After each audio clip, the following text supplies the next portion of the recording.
What if the very feeling you have spent years avoiding, the heaviness of loneliness, was not an enemy, but the threshold to the life you were always meant to live?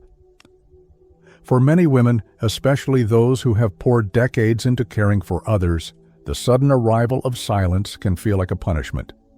The days stretch longer, the evenings feel hollow, and the absence of constant conversation leaves an ache that is hard to name. Yet within that same stillness lies a hidden doorway. Step through it, and you begin to see that loneliness, when understood and embraced, can transform into the deepest kind of freedom. The first part of this transformation is learning to distinguish between two experiences that, on the surface, look the same but feel profoundly different. Painful loneliness is the sensation of being cut off, of existing in a room where no one is listening and nothing is reflected back to you. It carries restlessness, self-doubt, and a sense of being left behind. Healing solitude, however, emerges when you stop resisting your own company. It is the choice to let silence surround you without rushing to fill it. This space becomes fertile ground where your thoughts stretch without interruption, your emotions surface without judgment, and your inner voice grows clearer. Carl Jung saw solitude not as an absence, but as an essential stage in individuation, the lifelong process of becoming who you truly are, apart from the roles and masks you've worn. In Jung's view, individuation often begins after something strips away the familiar noise. A long marriage ends, the last child leaves home, a career chapter closes. At first, the emptiness feels disorienting, but in that stripped-down state, you finally have the chance to meet yourself without the distractions of constant obligation. You're no longer just the partner, the mother, the caretaker. You are the self underneath all those titles. The turning point comes when you stop treating silence as a void to escape and begin to see it as a companion. At first, it may feel unnatural. You might reach for your phone, fill your calendar with unnecessary tasks, or say yes to invitations that drain you simply to avoid being alone. But if you resist that reflex and allow the quiet to settle, something shifts. You start noticing your own rhythms. You see where you have been living on autopilot, where you have neglected your own needs, and where borrowed identities have been standing in for your authentic self. Solitude becomes a mirror, showing you not only what is missing, but what has been there all along, waiting for you to reclaim it. Real stories bring this transformation into focus. One woman, after her divorce, dreaded Friday nights, feeling each one as a reminder of what she had lost. Over time, she began turning those evenings into a ritual, trying new recipes, playing her favorite music, and rediscovering her love for painting. Another, who once filled weekends with social plans to avoid emptiness, began taking long, solitary walks in nature. In those walks, she found not just peace, but ideas, clarity, and a renewed sense of purpose. They did not escape loneliness by crowding it out. They allowed it to open a new chapter of self-discovery. Recognizing loneliness as a portal is an act of reframing. It is seeing that what feels like an ending, the loss of a role, the absence of a familiar voice, is also the beginning of a truer, freer life. This shift marks the starting point of the four-step map to feminine individuation. The path is not rigid or linear, but it begins here, by no longer running from yourself, by sitting in the stillness long enough to hear the quiet truths that have been waiting to speak. From that moment on, the journey is no longer about escaping the empty room. It's about building a life that feels full, even when it's just you inside it. The first stage of feminine individuation begins with the conscious act of separating yourself from identities that were never truly yours. These identities often arrive early, handed to you like garments you never chose but were told to wear for life. They come from family expectations, cultural scripts, and the silent agreements of relationships. You learn to be the daughter who doesn't cause trouble, the partner who sacrifices, the caretaker who anticipates needs before her own. Over time, these roles can blur so completely with your sense of self that you forget they were constructed by others. Carl Jung saw this moment of realization as the first threshold of individuation, when the masks begin to slip, revealing the face you've been carrying beneath them all along. To reach this threshold, you have to be willing to look at your life with unflinching honesty. Ask yourself, who am I when no one is asking anything from me? Which of my routines exist because they are truly mine, and which exist because they were expected? How much of my identity is a performance for someone else's comfort? These questions can feel unsettling, especially if your sense of worth has long been tied to fulfilling these external roles. But each honest answer loosens the hold of a script that was written for you rather than by you. Letting go of imposed identities is rarely neat or simple. In the beginning, it can feel like stepping out of a house where you knew every room into a wide, empty field. There is a strange mix of relief and disorientation. Psychologically, this is necessary. In Jungian terms, this is the symbolic death before rebirth, the clearing of old structures so that something authentic can take root. You are not erasing yourself. You are making space for the parts of you that have been silenced or ignored. Practical actions help create this internal space. You might begin with something as small as reclaiming the first hour of your morning for yourself, reading, walking, meditating, before letting the demands of others in. Rearrange your room so it reflects your taste alone, even if no one else understands the choices. Politely decline an invitation or expectation that feels like an obligation rather than a joy. These actions are small on the surface, but each one sends a message to your subconscious. My needs and preferences are real, and they matter.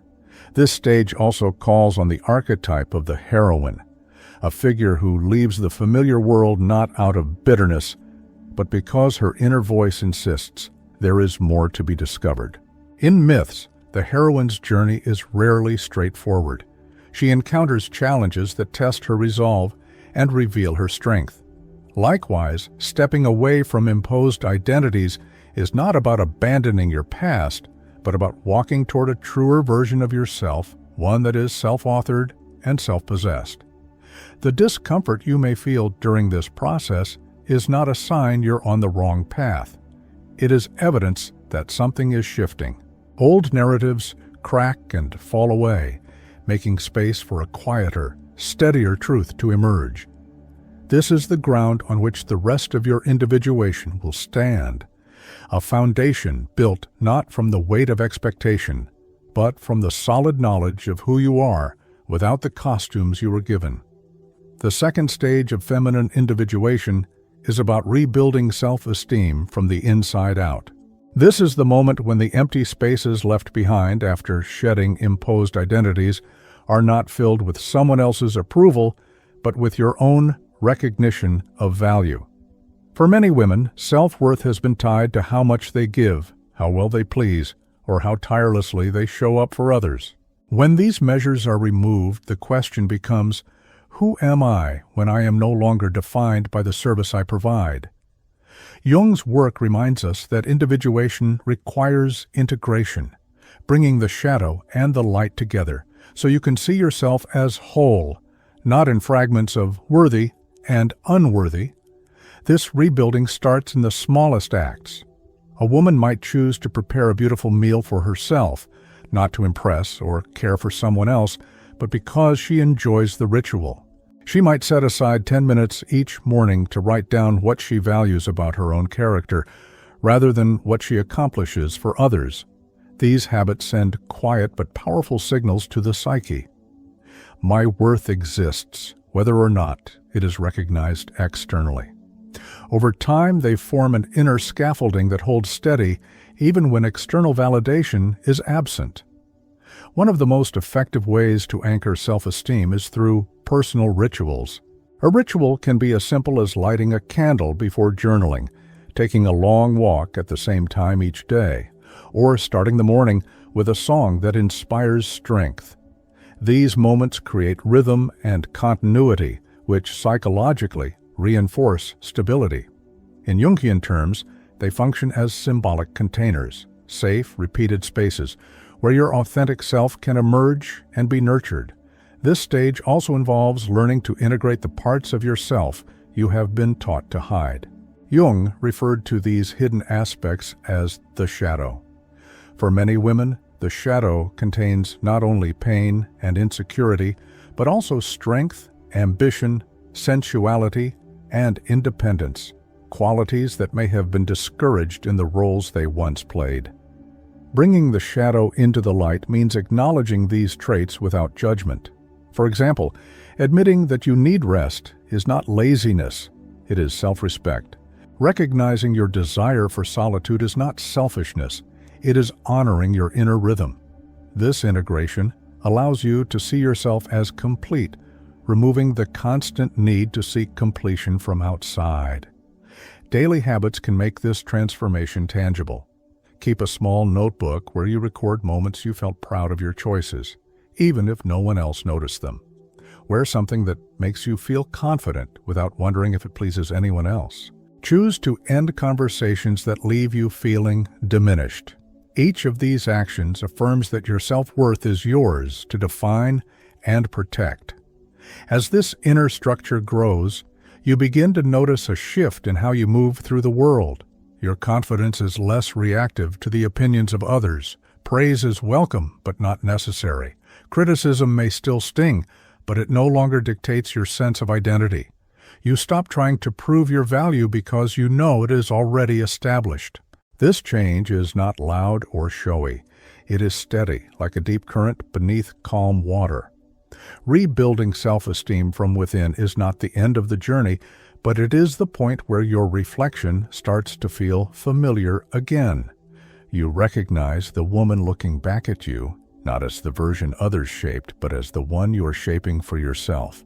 This stage becomes the fertile ground for the next step of individuation, where the relationships you choose will reflect, rather than define, the value you already hold inside. The third stage of feminine individuation is learning to cultivate relationships that nourish rather than drain. Once you have begun to shed imposed identities and rebuild your self-esteem from within, the way you relate to others naturally shifts.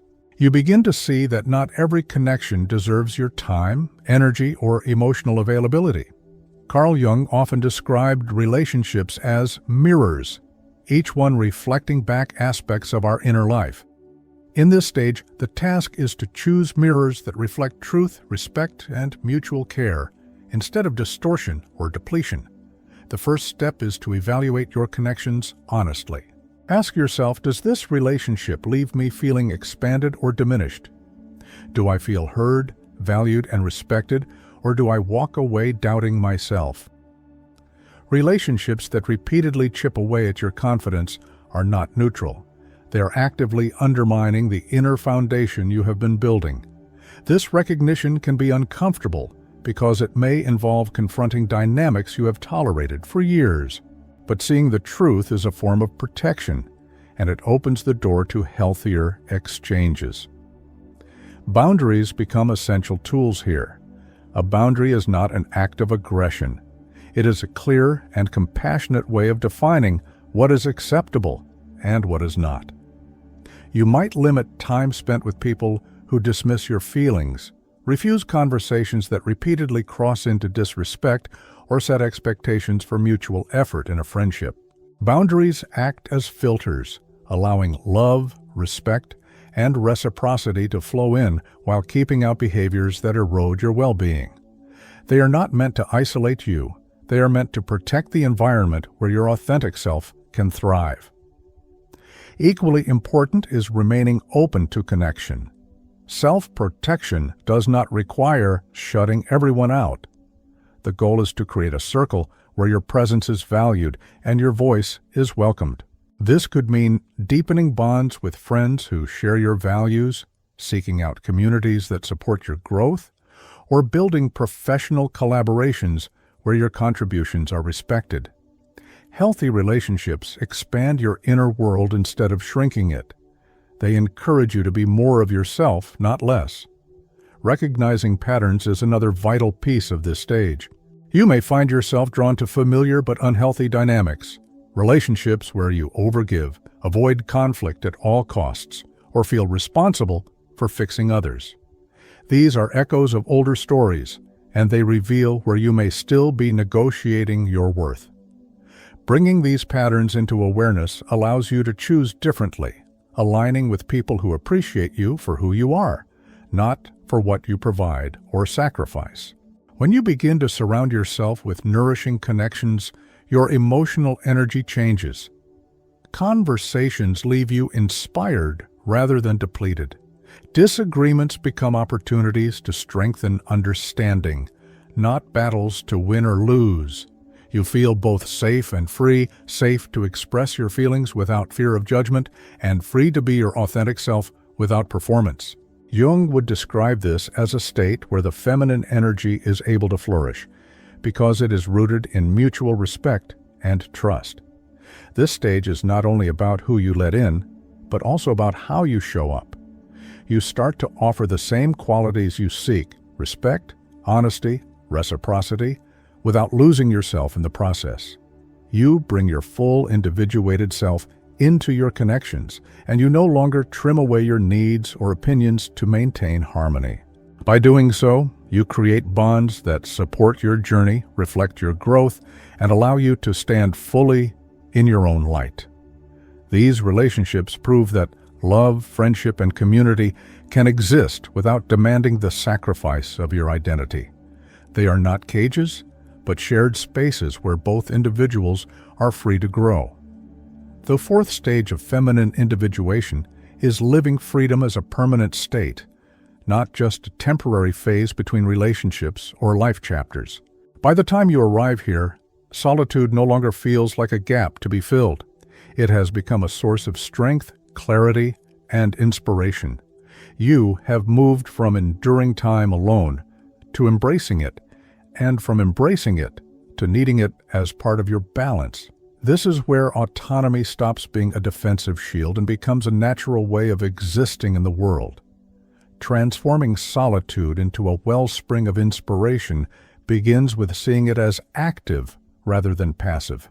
Your alone time is not simply the absence of company, it is a creative space where you dream, plan, and nourish yourself without compromise.